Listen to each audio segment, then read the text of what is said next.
Everyone talks about the best exercises to build muscle, but no one really talks about the worst ones because there are exercises that literally do nothing when it comes to building actual muscle.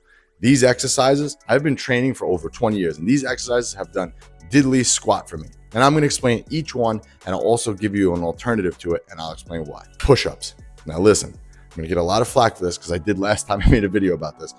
Push-ups are a good movement. I'm not saying they're not, but to a certain point. If you have access to a gym or if you have access to free weights, push-ups are going to be a limiting factor because the limiting factor is your body weight. Once you're able to do a set of 20, 30 push-ups in a row, you really kind of maxed out the benefit to push-ups, and you'd be better off spending that time doing something else. And a good alternative to push-ups is heavy weighted dips. All right, number 2, barbell curls. Here's where I think they fall short. If you have lagging arms, you're locking your arms into a fixed position, both. Now, what happens is because your arms are weaker, you're trying to overload it. So you're trying to add more weight. What happens is you start heaving the weight. You start utilizing other muscles other than your biceps. Your shoulders take into play, your lower back, you start swinging. It's not a strict movement. So by locking your barbells in, each arm is not working independently when it comes to growing your biceps. And you also risk injuries because you're swinging the weight, and you also risk not putting tension on the muscle. And as we know, tension is key to growing certain muscles. So if you want to grow your biceps, you have to put constant tension on them. So what I like instead is a dumbbell incline because again, it locks those arms in position. It's a much more stricter movement. Or my personal favorite, the one-arm dumbbell preacher done off an incline bench. When you do it off an incline bench, it's a mix between a preacher curl and a mix between a concentration curl. So you get the best of both worlds there. A lot of tension on the biceps, but also you're going to be strict and locked in, and each bicep is going to actually be doing the work. So I think your time is better spent doing something like that versus a barbell curl. Next movement. This one was tough for me because I actually like to do this movement. It's one of those movements that I like to do. Standing overhead press. I like to do them. It's just like a manly exercise. Just go in there, grab the barbell, rip it up overhead. But as when it comes to development, a standing overhead press, not ideal when it comes to growing your shoulders. When I was doing them, I was competing in powerlifting, and I didn't even see any strength carryover to doing them. They're massively hard movement. I think they are good for posture and things like that. Massively hard movement, but hard doesn't always equal results. And again, when we're trying to grow your shoulders in this case, we got to look at something that's going to put constant tension on the delts. So in this case, you're probably better off doing lateral raises, cable lateral raises, shoulder presses, machine shoulder presses, dumbbell shoulder presses, something where you're very, very stable and you're able to keep tension on the delts. Standing overhead press, you're not really stable. Your body's got to stabilize you. It's a hard movement. It's definitely a hard movement. But when it comes to development, it's subpar. Number 4, this should really be called an ego press, but a leg press. So many guys, I see this all the time. Oh, I leg press 800 pounds. I leg press 600 pounds. And their legs are sticks. And the leg press is literally that, an ego press. How many people do you see in the gym? They load up the leg press and they come down like 4 inches and then they press it back up.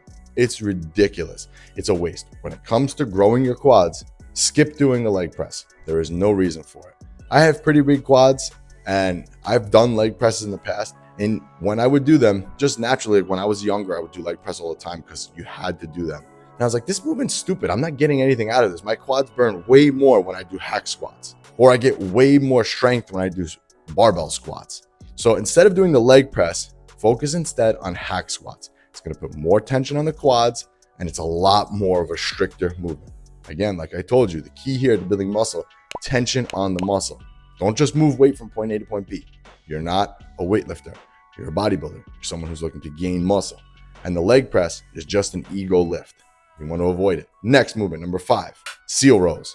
In theory, this movement is ideal because it locks the upper body in and you're able to just yank the weight up and really develop the upper back.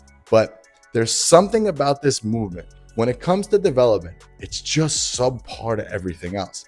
I'd rather use a hammer strength row or a cable row set up high. I get way more out of that, can squeeze my upper back a lot better.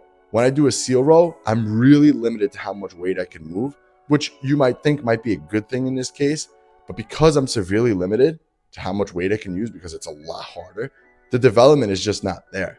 at all. There's something about the weight with the barbell. It's just not a good movement at all. Seal rows, toss them in the garbage, do a hammer strength row instead. And you'll get way more development out of that. The next one's for triceps. And this was an old school classic, bench dips. Bench dips, I used to do them. I used to do 4 or 5 plates. The problem with bench dips, similar to push-ups, you're very limited. You can only load a certain amount of plate. You have to get someone next to you. Hey, can you load the plates up? And when you do bench dips, you're actually recruiting a lot more shoulders in there. So arguably, are you better off doing like a close grip bench press in this case? Because you can load the weight by yourself. It's much more stable. You're not risking real injury doing that. You don't have to load plates on your lap and possibly clip your friend downstairs. And when you do a close grip bench press, you're able to kind of push more with the triceps. Bench dips are a great movement to like burn out at the end if you wanted to do them. But again, just because the overload factor with them, they fall into that same category as push-ups. You're just going to get tired for no reason. It's not going to help really with development. You're better off doing like a press down or other movements that I talked about in order to develop bigger triceps. Number 7, barbell shrugs. I used to do these all the time, but when your goal is to grow humongous traps, well, you need to follow the fibers. Now, when you have a barbell in front of you, your fibers of your traps, they don't go up and down.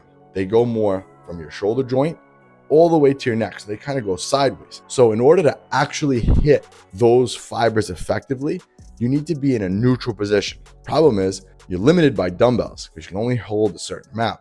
This is why I like doing trap bar shrugs, or my personal favorite is a machine neutral grip shrug. You have the machine neutral grip and you pull up and down. You're moving in that fiber window where the fibers move. You're following those fibers. Since I started doing that, I've gotten way more development out of my traps. Versus when I do the barbell shrug, I'm just heaving around heavy weight, and it actually puts a lot of torque on your lower back because the weight's in front of you.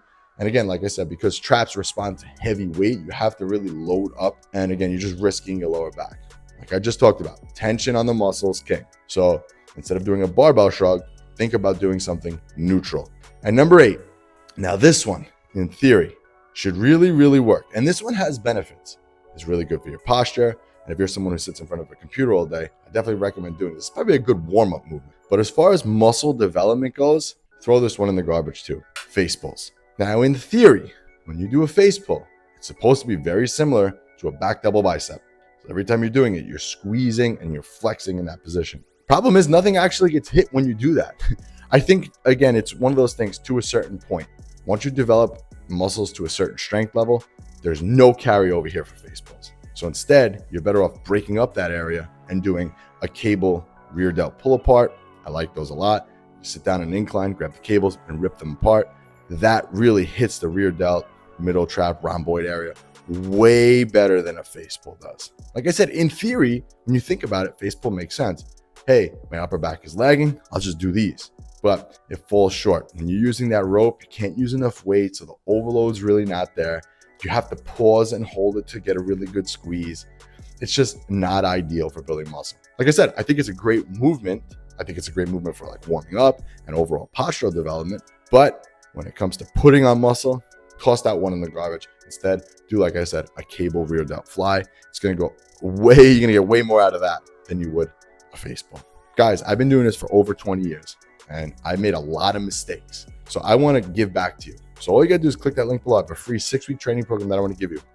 No strings attached. I just want to help you avoid all the mistakes that I made and doing exercises like this for all those years and not getting anything out of it. All right. So all you got to do is click that, get that program. And this was Anthony, and I'll catch you guys on the next one.